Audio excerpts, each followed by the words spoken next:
Well, coming to you live. It's been a few weeks, I think, Carrie, or a couple weeks. It's the Believe in the Southside Boys. You can find me. I'm Steve-O. You can find me on Twitter at Drunk Shy Sox Fan. Joining me, as always, my co-host. What's going on, everybody? It has been a few weeks, Steve. That's why I'm glad we're back here.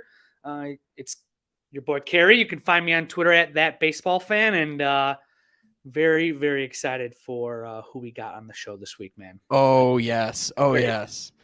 I can't even give an introduction. I would mess it up so badly. It's the one. It's the only.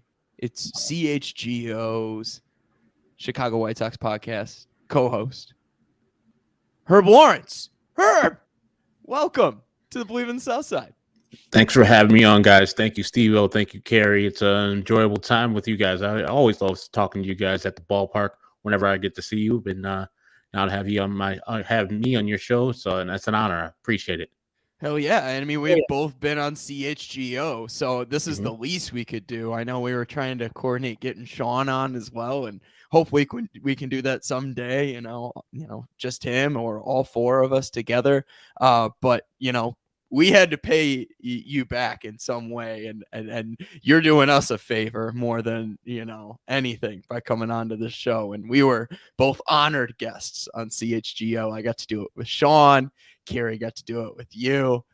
So we're stoked to have you on. Carrie, I'm already talking too much. No, you're good. I mean, I feel the same way. I mean, that show we did together, Herb, was just fucking awesome, and it was such a great time, and getting to meet some of the people over there, great time. So I'm really excited we get to get on the mic, have you on our show, and probably say some really good things about our front office, and and go from there. So I'm very grateful that you're here with us, Herb. Thank you for the kind words, guys. It's an honor to be here, and I'm ready to talk. If anybody ever asks me about talking about the White Sox, I'm in. I'm always in, especially with you two guys, because I know we're gonna be real about it. Hell yeah, baby, and let's do it. Even though it may not be that exciting to talk about the White Sox right now, I'm glad that you're willing to join us, Herb, and do it. Because I know for us, sometimes on a week-to-week it's a week-to-week basis. It's a struggle. It's like, God, we got to go fucking talk about this team again.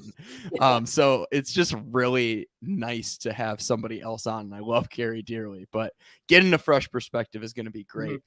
First, can I unofficially pay a bill that we don't have? This episode is brought to you by Goose Island Beer. I know that's the official beer of the CHGO podcast, not the 108 podcast. So I just wanted to throw that out there really quick, Herb. I'm drinking some nice, delicious Goose Island today in honor of you. I appreciate that. And then No Plans is delicious. It goes down nice and smooth. Of course, the landmark, the flagship 312, also always awesome. And we went to their Fulton Market, or not Fulton Market, but the Fulton Avenue brew house and tap room. Great beers there in the tap room, even different ones. They had a CHGO beer there, so go ahead and check it out. There's a CHGO beer in the tap room. At the tap room, yeah. When we went there, it was delicious. I forgot what type of beer it was, but it worked. It worked perfectly for what we are doing here at CHGO. So yeah, that's the one on Fulton. Then they have the older one that's in the Goose Island area, I believe, up there, like Lincoln Park area. Yep, absolutely. So had to give the Goose Island plug, Herb. Appreciate it. Absolutely. You just did like a perfect ad read, by the way, like you would on your own show. I wish. That's my kryptonite, but I appreciate that. You do a great job, Herb. And I'm not just here to blow smoke up your ass. I really mean it. Can you tell me about? I know this is kind of an off-topic question, but it's a non-White Sox related question. Tell me about what got you interested in doing radio and doing podcasts. Little League coach, his name was Richard Swanson. Used to listen to Score when he would drive me and back from games or from practice to and for, because my mom had to work or my stepfather had to work. So he would actually pick me up and then take me back to practice, and he'd be listening to It was 820 the score back when it started. So I was like, wow, you get to talk about sports all day long, get paid. That's my shit. So I was like, how old was I? Probably 12, 13, 14, something around there when I heard the score for the first time, like in 93. I know it started in 92, but I didn't start hearing until 93. I was like, that's a thing I want to do. And luckily, Jesse Rogers, who is now the Cubs, the Cubs beat reporter or ESPN's baseball reporter. Yeah. And so he was the sports director / like program director at the Score at the time, like when I was graduating from Illinois Media School in 2000.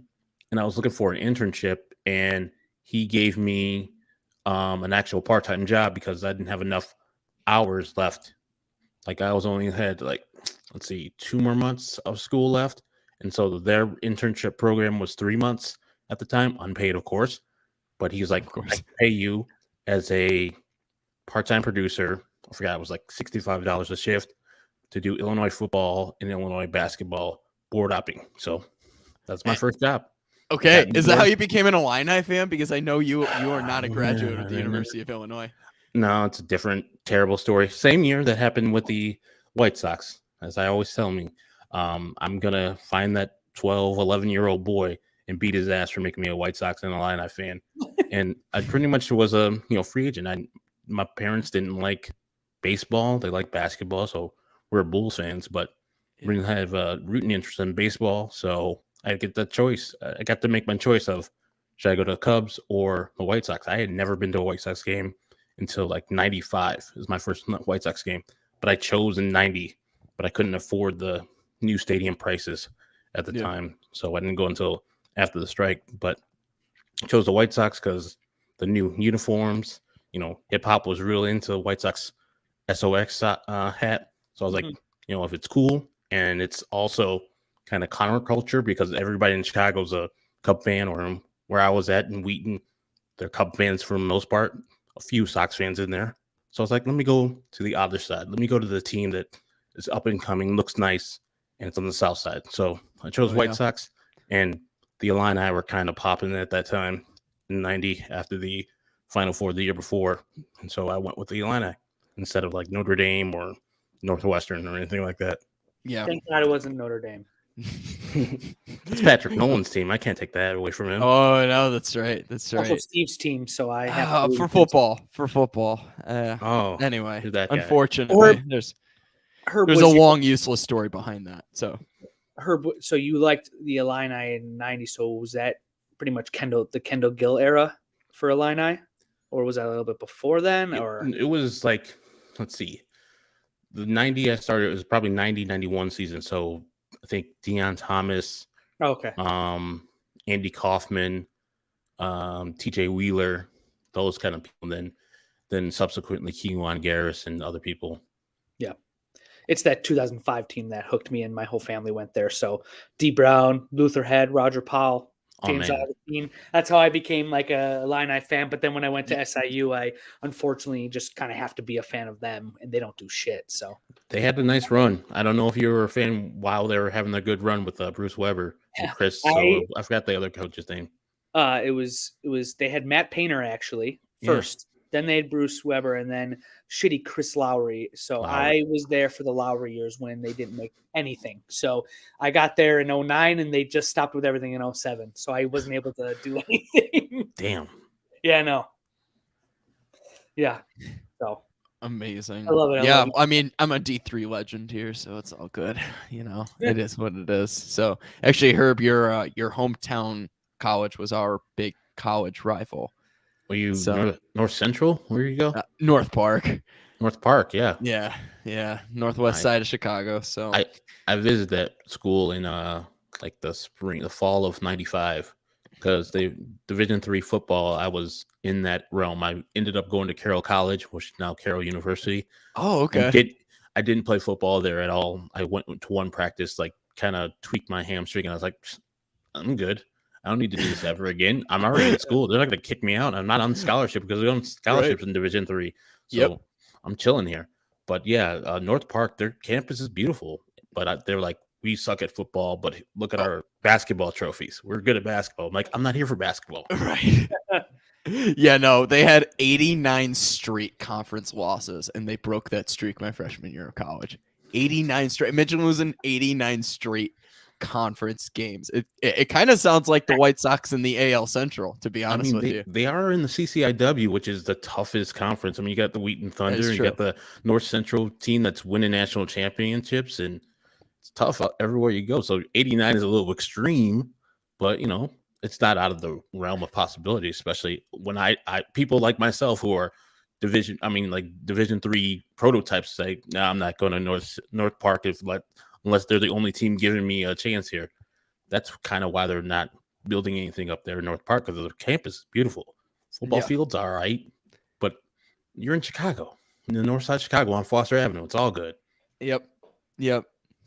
Great place. Have my regrets and my memories. I'll say that. Speaking of regrets and memories, is that all we have as White Sox fans right now? Absolutely. Herb, I know you'll probably agree too. It's sad. It's like I was just saying before the show, like even the most dyed-in-the-wool, I'm a White Sox fan that never can see faults with them, is not feeling good right now. Maybe looking forward to the season because this is the ritual. They have the pitchers and catchers reporting. It's good. But of course, it's distracted by one subject and one subject only. And that one subject doesn't know why he's that one subject too. Not only the alleged crimes that he did. Let's put that to the side for a second. You come to spring training of a new team. You hold court with your new teammates, and then you are willing to speak in front of the media, and you know what they want you to speak about. And then in the middle of it, you're saying, here to talk baseball questions. No one's here for baseball questions. There's national press there. They're not there for White Sox 2023 season preview on opening pitchers and catchers day reporting. They're there for you. You're the story. A regular team, Major League Baseball, if they had a regular league, they would have already had administrative leave for this guy. They would have not had this big blow up that happened on Wednesday in was it Wednesday? Yeah. Mm-hmm. Down there in Arizona. They wouldn't do that. They will put this guy on administrative leave already. I don't know what's taking so long, but this is taking way too long for my liking. But the White Sox and MLB decide he's going to speak on the first day, and he thinks they want to ask him baseball questions. So this is all like very frustrating to me, like why he wanted to speak, why the White Sox allowed him to speak. Why Rick Hahn said that he was fine with Mike Clevenger lying by omission, by not telling him he was under investigation. Like, none of these things are jibing with me, and I know they're not jibing with you guys. And I want to be positive. I mean, I'll get to the rest of the stuff. I want to be positive about this team because it's none of the players' fault what Mike Clevenger did or is accused of doing, but we're talking about him today. I mean, yesterday we talked about it on our show. Today we ended our show talking about it. I don't know. It's going to be a thing on next week. Hopefully it's not. There's a resolution, I hope, where he's not on the White Sox anymore. That'll be great. But I guarantee we're going to be talking about him and his alleged crimes and his things that off the field instead of him on the field on our show. And that's what's going to be, slowing this whole spring training down. We're going to be very sad until there's resolution. And I wish the White Sox had more fortitude, better due diligence to have this situation not come to where it's at right now. Yeah. And Herb, a couple things you just said there stuck out to me as well when they were talking. Why would people want to be talking to you about baseball? You're a fifth starter on a non-playoff team. So one, like fuck you, right away. Like, we're not here to talk to you about baseball. That's how you just know this guy's a schmuck, right? But the second thing that really bothered me about Rick Hahn that you also alluded to was he brought up maturity issues. This man is my age. He is 32 years old. I know now when I'm like mature, not mature, and like, you know by now, you're a grown ass man, This guy's had plenty of issues, and they're in the same division. Something happened in the same city, So it's like, don't blow smoke up our ass, Rick. Like, we all know what you were doing. Just come out and just be the piece of shit you are. That's what I said. I tweeted it. Just be the piece of shit you are, and just play the villain. We're okay with that. Don't try to be this lawyer. This try to like, downgrade this. And then the last thing Rick said, and I want you to comment on this too, Herb, is he said something that really bothered me, and he said, "Fans trust." Right? Getting the fans' trust back is solely dictated by play on the field. What the hell is that? Like, what? No. It's bullshit lawyer speak is what it is. And I know trash. And you said it, Kerry, like if he told me the truth that he's a bad person and he was a terrible GM, I mean, I don't know if he's a bad person, but I know he's not a good GM. So if you just or embrace the villain role, I'll be like, hey man, at least you're saying it. You're telling me the truth, because there's a lot of lies that go on in that team and him in particular. So yeah, he said he had a lot to prove, and yeah, that garbage answer about the fans and winning baseball games, it doesn't cure all. Nope. Like if Mike Clevenger's out here dealing, and we have credible proof that he did something to his wife or his baby's mama and his baby, I'm not going to feel good about that. Yeah. That's what I'm thinking about the whole damn time. And they're making me think about this because they signed this guy because they didn't do their goddamn job. So yeah, it's bad. And there's no accountability. We know that. So we have to just live with it or go away. So, and then, have White Sox fans like, hey, you don't like the White Sox, you can just leave, or you don't like what they're doing, you could just go. Like, no. Same thing with America. You love it. You love the White Sox. You were here before the people who are here right now started being White Sox affiliated. And you don't want what you love and what you established, as I said, 1990, started liking the White Sox. You don't want that to go away. You put too much time, effort, love, care into it. And so I feel like it's your duty, if you love something that much, when that thing is messing up, those people are stepping away, you need to correct them. You need to say, this is the standard. This is the standard I set for you. This is the standard that you actually set for us and said multiple championships. And you're not listening. You're not even coming close to that.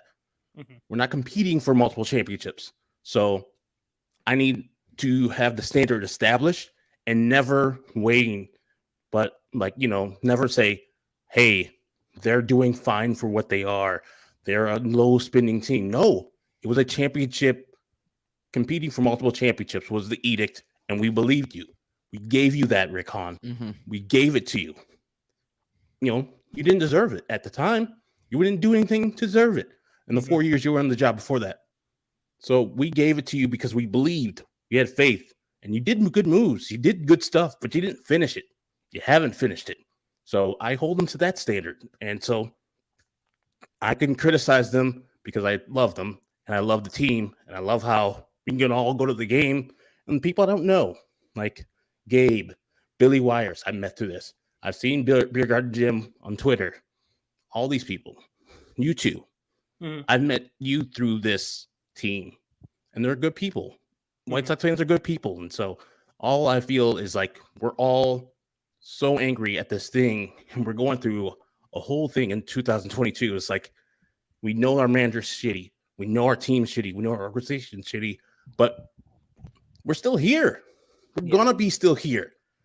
That's what tells me that I made the right choice, even though I cuss that 12-year-old out all the time, to be a White Sox fan, because the people who are affiliated as White Sox fans are some of the best people. This is a diehard fandom. Like, there's no better fandom. And I'm not just saying it because I'm part of it. Look what we go through, and we're still fucking here. Yeah. We're going to be here. We might not attend the games as much, but I guarantee we're going to be watching every one of them, and we're going to be thinking that the White Sox can win the division this year. All that, all that stuff's going to go on, even though we're pissed at our team. So it's a long-winded answer to say, I'm not going anywhere. And if I get pissed at them doesn't mean that I'm not them. I'm not for them.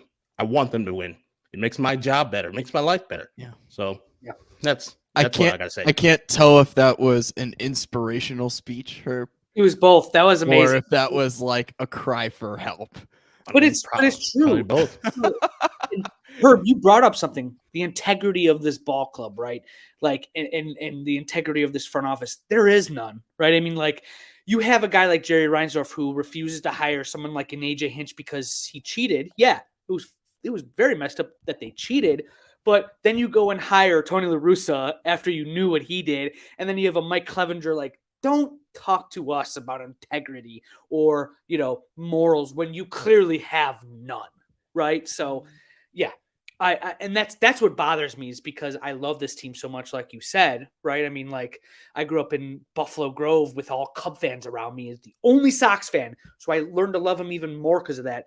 And all this shit now is just like so upsetting. So it's like, it's hard, and I want to be talking about baseball, but instead we're talking about a shitty front office, a shitty owner with no morals, and they pretend like they have a bunch, and that they pretend like they are some, amazing. They think they're the Yankees when they're not. Well, I love, Kerry, you brought up the owner, so I got to go down that route. Yeah. The owner. Yeah. Do you think the cheap Jerry narrative or Jerry's fucking everything up narrative is getting too old? Do you want me to answer that first? Gary? Yes. Absolutely. Yeah. Okay. Yeah. Yeah, I always say this because it happened. Jerry's been the same owner, like literally same playbook the whole time. He hasn't changed. And I know that's hard to do stuff under, especially nowadays where people are spending a pretty substantial amount of money. Padres, Mets, other teams, Phillies. And so it's like there's one GM that has moved through that, and for whatever his faults are, and he's still here. Kenny Williams won under Jerry Reinsdorf. He got everything that is October 26, 2005 is still the best day of my life to this day because of Kenny Williams and what he did with the 2005 team and the rest of the players. So he was successful. Got to the playoffs, I think, three times out of his 10 years? Yeah. 10 plus years. And won us a championship. Now, whatever Rick is, people always give him the excuse of, well, Kenny's above him and his owner sucks. I was like, I got it, but Kenny got it done under these stipulations, under this pressure. You have it. What's going on? So that's why we call him Teflon Rick initially. And then B-Flow's like Teflon Han. I was like, fuck, it was right there. I messed it up. It's Teflon Han. That's where the name comes up because he barely gets it. He barely gets any criticism. I know Kerry and I probably put a lot in there, the majority of it initially. And I'm glad that other people are getting it too. And I don't want to shit on the person because I don't know the person. But the GM is bad. Yeah. He's been bad in his job. Like, objectively. No one would say Rick Hahn's done great at his job. No. So, at least I would say he's done fair. I would say he's done bad. And so, I don't want to disparage the person. The GM is bad, and I think that he doesn't get the right amount of criticism, of derision thrown his way, and hence Teflon Han just slides off him. Yeah. Is he the real scapegoat? Is Rick Hahn the real? Like, if you're dependent on one person only, I know it's multiple people, but if you're just dependent on one person only, one and one only, is your choice Rick Hahn, Herb? To blame for this current thing? Yeah. Yeah. Just, blame one person. Yeah. I mean, like, just the disaster that is. Yeah. I would say Rick Hahn is the central figure of my blame. Jerry's Jerry. He knew it when he took the job. He had worked under Jerry before that. He knew it wasn't changing, no matter how much he asked him. I mean, he could say, I've actually changed him. He's got the highest payroll we've ever had in 2022 or whatever, blah, blah, blah. So I did change him. Like, you didn't. You really didn't. And nothing's changed about the organization. Like, it's the same. It's the sameness everywhere. That's why they're 81 and 81, because they're the definition of mediocre.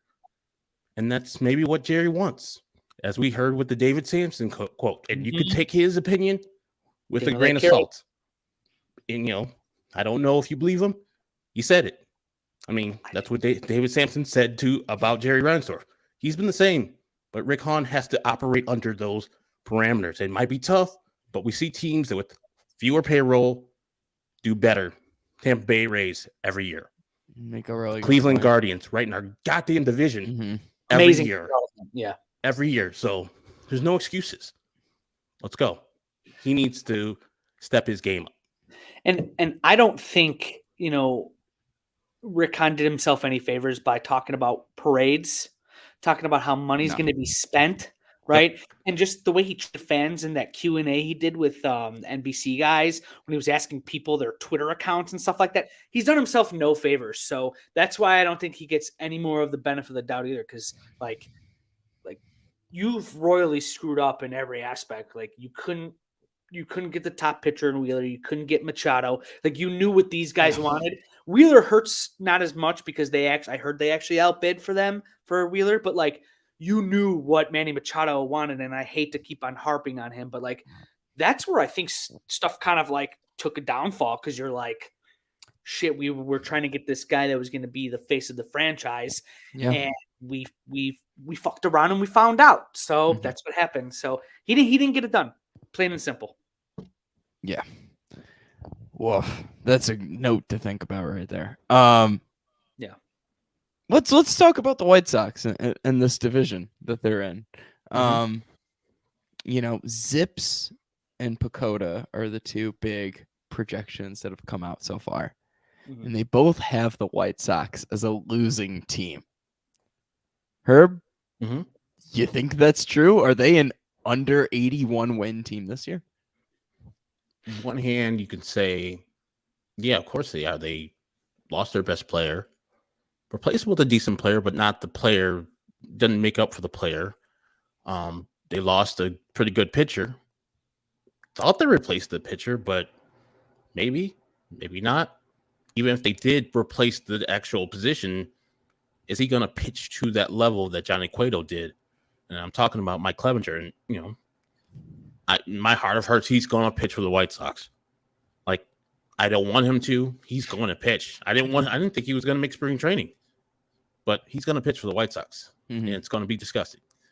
So, yeah, I could see an under 500 team easily, because they have a lot of things. And I didn't even name the closer with non-Hodgkin's lymphoma now, and he's battling that, and the uncertainty. And I don't even care about the player necessarily. I care about the person. So I'm just, you know, cashing this year for Liam Hendricks. If he comes back, that's a bonus. So I'm not expecting him. That team didn't improve. But on the other hand, you can be the optimist in saying you lost that guy who you think set the culture back, set the team back, set the clubhouse back in years with Tony La Russa. Like his whole thing, his vibe, his in-game decisions, all the stuff was all the things the White Sox fans feared when he was hired in October in 2020. It came to life. Now he's gone. Now he's not your manager anymore. And some would say de facto GM, because, you know, he had the second most power on the team. Yeah. That guy's gone. And from there is just addition by subtraction. You get major league rookie that's going to be replacement level or better. But looking at the disparity between him and Tony, it's going to be massive. You know, there might be games, 10 plus games, that you win more because Tony lost him and this guy's just doing by the book stuff, or more analytically based things to put people in the best position to win. And so you could say improvement by addition by subtraction, and the manager actually knows what he's doing. It's going to put the players in great position. and you could say, okay, fluke season 2022 was a fluke for everybody. Everybody pitched poorly. Everybody, not everybody pitched poorly. Everybody hit poorly for the most part. Some of the bullpen guys blew up. Joe Kelly, 6 ERA, but a FIP of 3.3. So unlucky as hell. That guy could be back to being regular nasty Joe Kelly. You can get Kendall Graveman as the closer or Raylo as the closer. You get maybe a full season of Aaron Bummer. Bullpen looks good. Garrett Crochet comes back. Garrett Crochet comes back in May. You have a lot of bullets there. Then starting rotation 1 through 4, if healthy, those 4 right-handers, solid, really solid. And you're looking for the walk year of Lucas Giolito, and you're like, okay, he needs to make money, as the White Sox reportedly offered him something he rejected, and now he's looking to break off and get some real good cash for his second contract. And remember, when Mike Rizzo was playing hardball with him as a guy coming out of high school, Lucas was like, no, I'm good. I'm going to go to UCLA if you guys don't want to give me my money, the money I request, and we'll be good. And then Mike Rizzo budged and signed him to the deal that he wanted. So him and his agency, they played hard. They don't settle for anything. So I'm sure with all the stuff that went on with him last year, with the COVID, the injuries, all the stuff, he's healed from those things, had a good full offseason with our guy, Ethan Katz, and he's seen progression. And I'm thinking the changeup and the fastball disparity could be back up to a good, 10, 15 miles above each other. And if he's back to being healthy and is walkier, he's going to come out and maybe be top of the rotation, Lucas. You can think of these things because they've happened before. Lucas Giolito was the worst pitcher in baseball in 2018. I didn't say it right. Like my man, Lucas Giolito, worst pitcher in baseball. Yeah. That's why I And laughed. he came back in 2019. He was filthy. Yeah. And as Gabe brings up, Moncada can go back to 2019. You can have a full healthy season of Eloy Jimenez of his rookie season in 2019, where he hit a bunch of home runs. If he's only playing 120 games, I'm not happy, but that's much more than he's played lately. So, and if he's getting 30 home runs or 31 home runs like he did that year, I'm not 100% happy, but I'm content with that production because I know for the most part, Eloy is injury prone. Keeping him off the field is my main goal because I think that, to have him out there with more obstacles, even though I don't think he's a bad left fielder, I know he'd be a terrible right fielder and get himself hurt somehow. You want to limit the chances he can get hurt because he got hurt celebrating a no-hitter. He got hurt rounding third base. He got hurt running to first base. He got hurt trying to rob a preseason home run that was 15 rows deep. He gets hurt because he's not smart. Got hurt because he ran into somebody else. Shop to the left, Like left field wall, right? I was there. Like the baseball IQ Karate is kick. low on when to do things, and then extra injuries happen to him sometimes. Sometimes they're not his fault at all. Sometimes he's putting himself in harm's way. And if you can limit that, you're good. So there's ways you can get back. Tim can play all his games and be back to Tim. Luis Robert can be the MVP candidate we all thought he was last year. There's so many things. Andrew Vaughn and my guy Sean Anderson, who co-hosts with me on CHGO White Sox, he is bullish. Is it bullish or bearish? Bullish. The one that's high. He's bullish on Andrew Vaughn. He thinks he's gonna be a stud hitter this year. His progression is gonna go so high. So all these things can happen, and the White Sox can do their thing. I didn't even talk about Andrew Benintendi. He's gonna be good. I'm excited about that one signing, even though it's not a great, in a vacuum, it's great, a signing. But for the White Sox to have this as your biggest signing in history, it's embarrassing. But it's not Andrew Benintendi's fault. He's going to be a solid player. I think he's going to contribute well to this team. And I don't know what Oscar Carlos is going to do, but they're hyped about him. So I guess I got to be hyped about him too. I can talk myself into thinking they can win 90 games. That's like on 2005, everybody plays well. Everybody doesn't get injured. Everybody pitches well. The manager's crisp, and the fans are on point in the cheering. Everything's working out. That I could see them doing that season. All those things can happen, and Yasmani Grandal could return to being healthy, not with the knee and back problems that he had last couple of years. These things can happen, and there's a lot of ifs though. This is why Rick Hahn had a bad off season, because too many ifs. Like everything has to go well for them to get to 90 games. Yeah, everything. Yeah, everything has Like to go every single perfect, thing has to go well. basically. and Yeah. Herb, you And that's didn't even very, mention- very hard. You didn't even mention their star second baseman, Romy Gonzalez. They've been hyping up last week. So, I mean, like that too, you know? I mean, that's such a, you could tell that's just, you know, them hyping them up. Every single person is just them trying to sell us that Romy is the person, you know? And it's really sad because he's not a good player. He's not him. No. Negative WAR player in 30 games, and people are like, it's only 30 games. I'm like, well, data's showing in those 30 games he was horrible, and if he played another 30 games, he might be even worse. So Yep. That's, 1000%. I mean, there's a reason why we don't know if he's the guy, but we're thinking he's the guy because they're putting in promos. But we can have a mediocre spring, and somebody like Lenny Sosa comes out and he's slugging, and they say, you know what, Lenny Sosa's the guy instead of Romy Gonzalez. He's not right, or he can be a White Sox and get hurt in spring training. Right. You know, there's a lot of stuff. I hope Romy is the guy that they think he is, and having people, as Vinny was told by Rick Hahn, that one of the scouts was down watching Romy Gonzalez, and he came back to Rick and he's like, "You cannot trade him." And it's like, what did he do? What do you do in the cages? Like, what do you do against people who are not playing in the major leagues? What do you do off the cage? What made you to say that? You can't trade him. Yeah. Wow. Remember the Red Sox traded Mookie Betts. Yes. That's a guy that you cannot trade. Yeah. Exactly. Okay. Yeah. Unbelievable. Just and I don't know what had like Rick relay that story.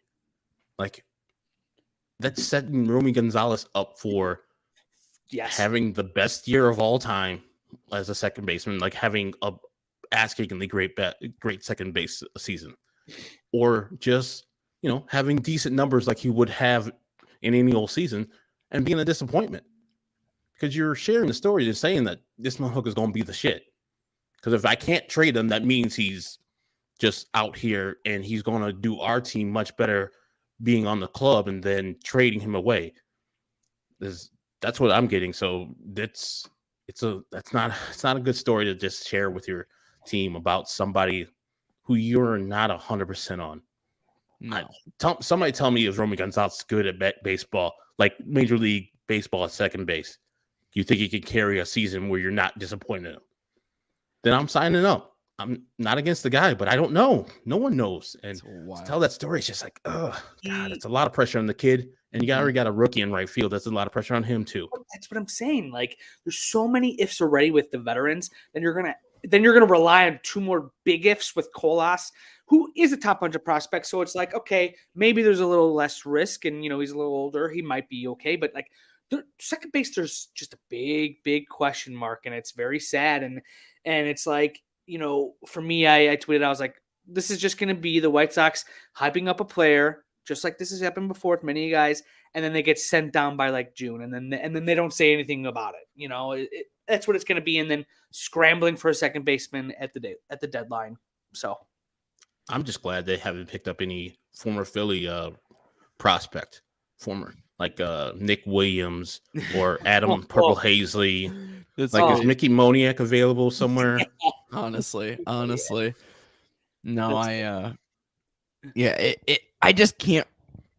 I'm sorry. I don't even know where I'm going with this. I just can't wrap my mind around the faith in guys who are totally unproven, guys who have never shown it on a major league level. See, it's obscure. It's asinine. It really is. It's truly asinine. Now, can I talk? Yes. Now, can I talk about? I made a tweet a few days ago about payroll, and actually it was literally yesterday. And I said, the Cubs right now have a current total payroll that is higher than the White Sox. I mean, like, what? Ridiculous. What, like, and that's where I push blame back onto Jerry too. Why, you're right. They currently, I mean, yes, the Cubs are eating the Jason Hayward contract, but that current pay or total payroll, not active, but total payroll is smaller than the Cubs, who are technically in a rebuild. Like Jerry lost all faith in 1 year in 2022. He said, "What?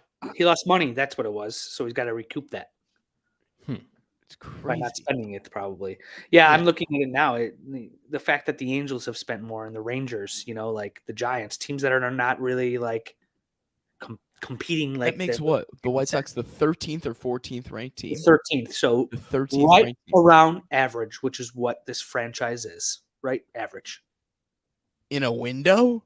In a Mhm. window. Yeah, in a window. That's insane. Mind you, this is also, it's not like Liam Hendricks fell off the books. You're paying Liam Hendricks still for an entire year. Yeah, Yeah. and it's like And Clevenger. there's people were available for good deals that you were like, they were Jerry-esque deals where they're undervalued and undermoneyed, and first year where it's very low money. Like Clevenger's $8 million this year, even though he can get to 12. Same thing with Andrew Benintendi. Those are good. I mean, the Andrew Benintendi was a good signing. The Clevenger, I questioned at the time, was terrible. But Michael Wacha just signed the weird ass contract with the Padres. Like, he was very affordable. They could have him from either 1 or 4 years on this contract. It's a very odd contract, but it's creative. It's doing something with the player that had a good year last year. Yep. That it would have been smarter to have him on the team no matter what. And the Padres showed you that they didn't have interest in Mike Clevenger and went out and got Mike Wacha. Padres are having a fantastic offseason. Now, is it going to turn into winning a World Series? I don't know. But they put themselves in position where no fan who's a Padre fan can be disappointed with what they've done. They got to be elated. Mm-hmm. Same thing with the Mets fans, Phillies fans, Yankees fans. It goes around. And I would even Cub fans have to be elated with what they've done. I think they had a pretty good damn offseason. Adding Trey Mancini, adding Dansby Swanson, Cody Bellinger. All these people are, maybe they can bounce back to their glory days, but Cody Bellinger's 27. He's not yet old. He can easily do that in his prime. Or he could just be bad and they just can let themselves go of him. Mm-hmm. Eric Hosmer is going to be bad, but he's just a placeholder for somebody later on. The White Sox didn't do that. The White Sox have deals they could have been made there with some of those players with the Cubs signed, and they wouldn't have been broke the bank. And I think White Sox fans as a whole would have been much more satisfied getting somebody on the team where you're just like, okay, we're not putting all this pressure on this rookie in right field. We're not putting all this pressure on the second baseman, which we've had these two problems constantly. Since this window. And 25-year-old right fielders we've heard of before. Nomar Mazara was a 25-year-old right fielder. I'm sorry to compare the two. Wow. But Rick said he was 25 years old, and this motherfucker's going to take off. I know it was only 60 games. He hit 1 home run off of Trevor Bauer, but 1 home run.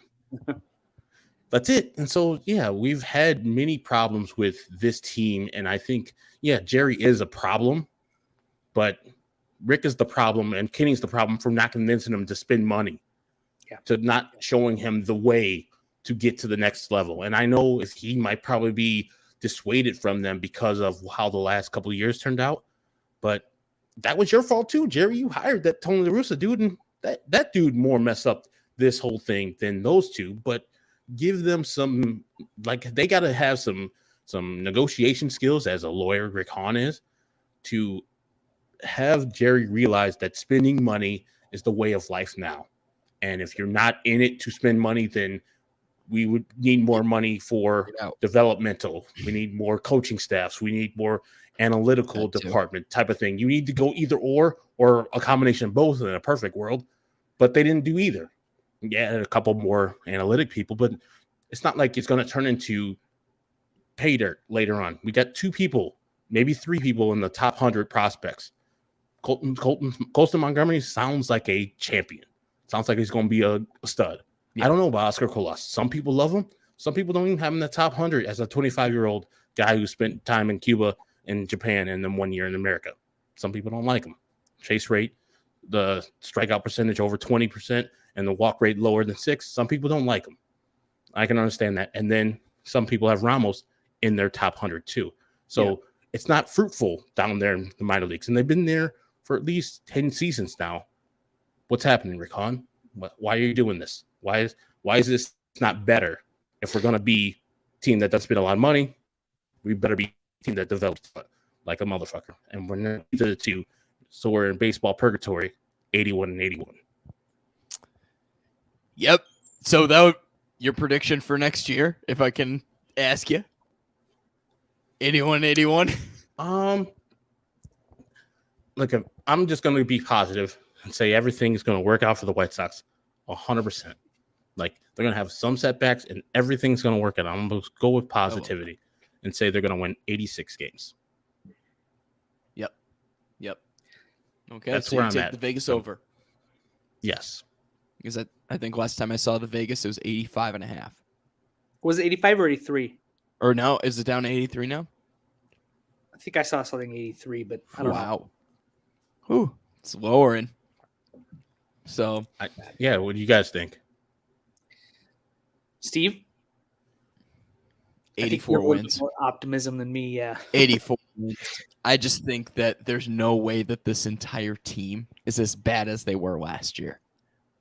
There's no freaking way. I've never seen a catcher age that quickly, if that's the case with Yasmani Grandal, right? Or at least have a drop off that quick, right? Maybe they've aged at that age, but they've never had a drop off like that so quickly. Yohan Moncada's a former number one prospect of baseball. Like, we got to tap into that in some way, shape, or form, right? We know what we're getting with Tim Anderson, I think, as long as he stays healthy, right? And this is the healthy cap in it. Stay healthy. Kenny Williams, Rick Hahn, White Sox way. I think Andrew Vaughn's going to be a fucking beast this year. I think if Luis continues to grow into his body and it's 2 wrists this year. Yeah, exactly. Luis Robert playing for 160 games is the MVP candidate. And I mean, Eloy, even rookie numbers. Shit. I mean, if he's putting that up throughout an entire season. Benintendi, going to be a great addition. Guy who doesn't strike out a lot. Gets on base at a very good clip. I'm optimistic. The bullpen's fantastic, too. I really... 84 wins. It's tough for me. I honestly think they're going to win. I think they're going to be 82 and 80. I think they're one game better potentially. And I think, worst case scenario, they are going to be around the 75 win mark. I just think, and I hope I'm wrong. I hope they prove me wrong and they win 90 games, and it's in White Sox fashion, it's going to happen like that. They're going to just just say F you to all of us, right? That are projecting this, but there's too many ifs, like Herb has brought up already, too many ifs with veterans. Then you're relying on rookies and you already have an issue with your clubhouse with your best closer out and a guy that's such a scumbag, in Clevenger, who's in that clubhouse. And a rookie manager, a lot of that colliding at the same time really scares the shit out of me. 82, maybe 83. I don't see the playoffs.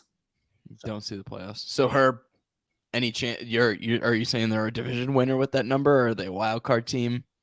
No, I think that the Cleveland Guardians are going to come down a little bit because firstly, they don't play as many games in the division, especially versus the White Sox this year, because we've pared down, I think, 12 games per division opponent because you're playing every team in the league now this year, which is great. I wish they'd actually expand that and make it more equitable where you're playing teams about the same amount of times around the league because I don't care about playing the Guardians, the Twins, the Royals, or the Tigers. I don't care about winning the Central Division. Divisions are dumb. It should just be best 14 teams in the playoffs. Go play. Sure. But I think they're going to come down. The Guardians are going to come down from their lofty 90-plus wins they had last year, and there were some driven by hatred of the White Sox and White Sox fans and making fun of White Sox fans or celebrating. It's like, sell the team, fuck the White Sox, fire Tony in their celebrations. You know, they're egged on by the White Sox and their fans and how they're doing things. Even them social media got on NBC Sports Chicago with their meme of Will Smith at Fresh Prince of Bel-Air at the empty living room. It's like where the rest of the teams in Central gonna come here? Awful. It's so terrible. And so I don't know if the Cleveland Guardians thought that was the actual White Sox Twitter singing that out, but they felt they acted like the White Sox were their nemesis when they were celebrating their championship. I don't think those guys are going to be as good as they were. Yeah. They were doing everything perfectly. Josh Naylor having the best year. You know, Ramirez is Ramirez, and the two guys up the middle are great shortstop and second base with Rosario and Jimenez, but I don't think they're still going to be this level. They're both over 4 WAR players last year, and some of that was provided by their hitting. Their Jimenez is a stud. I think they got better a little bit this year. You know, getting Josh Bell will improve them, but I don't think they were as good as they were last year. So they'll actually come back down in wins. So yeah, I think it's going to be a dog race. I think they're probably going to call them like 85 or 86 wins themselves, and maybe the White Sox win on a tiebreaker because they won 7 of the 12 games type of thing. So yeah, I think the White Sox have a chance to win the division. That's why it's so frustrating, because I can see the White Sox thinking in their process in this offseason, we only need to fix a couple things. And maybe I don't believe it because there's a lot of ifs, as we spoke about, but maybe they do. Maybe they say, like I do, that 2022 was a fluke and everybody's going to be healthy and everybody's going to be great next year. It's foolhardy to think that way, especially if you're a general manager of a baseball team. But I can see them doing that and counting on all these lucky things to happen to this baseball team that haven't happened to this baseball team in a long time. I can see that process, and that's why they only went out and get 2 players on the free agent market and then a bunch of minor league signings. I could see them saying that. So their process is not flawed in their own minds, and they think the results are going to be favorable. I would have went with, you know, actually fortifying the team, getting actual players like Conforto in right field, like I mentioned before, Trey Mancini in right field, somebody else, a veteran in right field, letting Oscar Colas go to the minors and spend another year in America. He's only been 1 year in America. Great year, but only 1 year, 500 plate appearances. Eloy had over 1,500 before he made the majors. Same thing with Luis Robert, about 1,000. Tim, about 1,700. The only one that's close to what Colas is Andrew Vaughn, because he skipped a whole couple levels because of the pandemic. It was a weird situation. But send him back down for 500 more plate appearances until he forces his way up here, and or the player that you sign doesn't do well. If it's a placeholder like Trey Mancini, or if it's more of a 4 or 5 year guy like Mike Conforto, who cares? You can have veteran leadership right there at a position you haven't had that, and pretty much a nice floor level we're going to get from that player. 2-3 WAR, maybe up to 5 WAR if that player is what we project them to be, type of thing. But they're putting so many eggs in the basket that is flawed, and that basket has holes in it. Yeah, and maybe something doesn't go through. That's what they're depending on. It's just walking across the whole pond and making sure everything doesn't go through. But there's a bunch of alligators waiting for you, waiting to eat those eggs that you have in that basket. Absolutely. And one falls through, it falls through and keeps on falling through until the alligators get hungry and eat you too. So it might be that the White Sox are depending on that fucking wicker basket holding on until you get across this whole regular season. And it's going to be weird for them to do that. And I hope it comes true. And 86 win is what I'm predicting. And hopefully it's kind of where it's at. And they find a way in the playoffs to overperform, because remember, championships are what we're here for. Not for getting to the playoffs, for competing in championships. The team is not championship caliber as constructed, but we've seen teams who are worse, I would say, or just of the same, like the Atlanta Braves a couple years ago, win a championship. If they somehow do that, I would be surprised, but I don't think it's the most outlandish thing to think of if this team can win a championship eventually. But a lot of things, everything has to go right. Everything has to go right for that to happen. And that's not a good way to run a baseball team. Literally everything. And yeah, I hope they're right. Here's the thing, like as a fan of the organization, goddamn, I hope they're right because they, like you said, they're putting a lot of eggs in the basket of unproven guys or guys that have shown blips, on the radar and a flash in the pan experience of being great. That's not what you build a championship squad around. That's what you build. Like, if you're a rebuilding team, maybe that's something you do. Yeah. If you're a team that's a minor market team that isn't, you're not contending for championships because your ownership's not spending money and you really don't care about your team, that's one thing you do, right? But I mean, you're literally a GM that said, unless you're just lying to us, right? Ask me after the parade, or sorry, I had to say that one. He said it, man. That's why we hold to that standard. So, guess we were lied to. Shit. Yeah, and like you were saying, he used to refer, I think, at the Reggie's event, like, there's White Sox fans that would prefer us to lose to be right about something. It's like, I don't want to be right about it all the time. Prove me wrong one time. I don't care about being right. I'm right because I know you. I know what you're gonna do. Prove me wrong, and I'll be the first person to say, "Hey, man, Rick, I called you all sorts of things, man. But now I can call you a champion, and you prove me right. If he does that, I will do that. But prove me wrong, though. Me too. Like, you haven't. So we don't want you to lose. We don't want you to be bad. It's a self-fulfilling prophecy for you now. You're just like we made this happen. Like, we didn't make that trade happen because we're talking about it on Twitter. Like, all the stuff comes back to us. And I've always said this, like, there's no fandom that hates their team more than White Sox fans. There's no team that hates their fans more than the White Sox. And it's a bad relationship, but we're in it, and we're in it to win it. So prove us wrong about what we've been saying.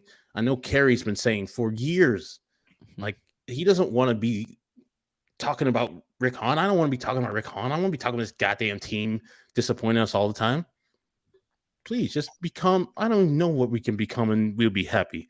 Competent. The Cardinals. Be the Cardinals. Yeah. I know.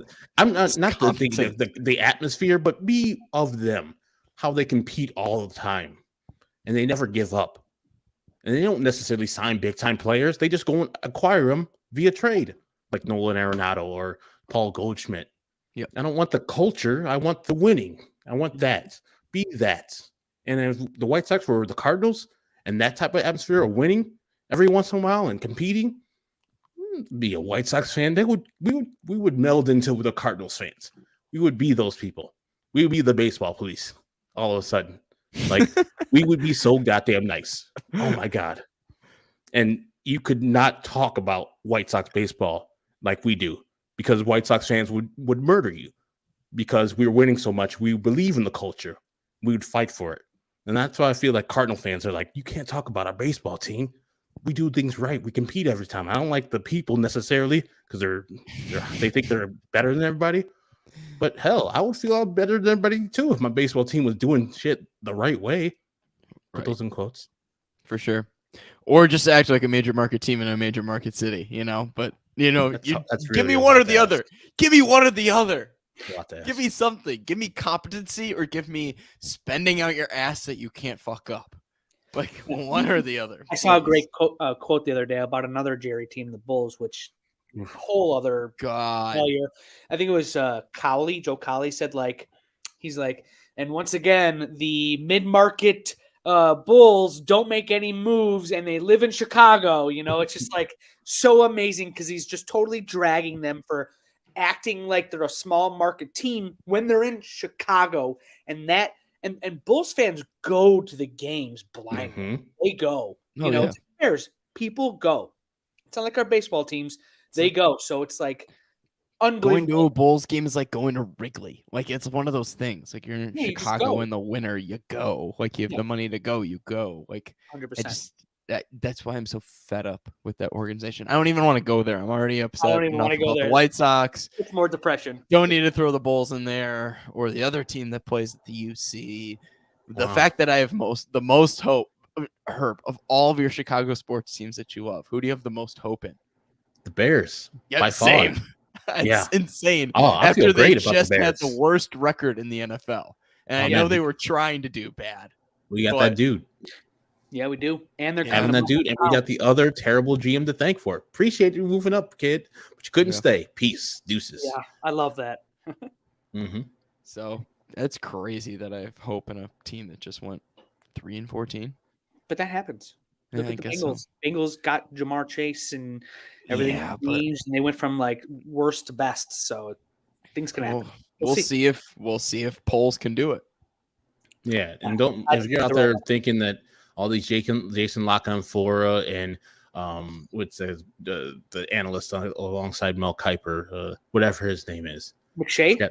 Yeah, Todd McShay talking about they should trade and they're gonna trade Justin Fields. Don't listen to that. I hope that's the Bears spinning out to those people. That's like Colin Cowherd's nonsense right there. Yeah, I think hopefully it's the Bears sending these messages out through intermediate. I can't say it, and no, I can't.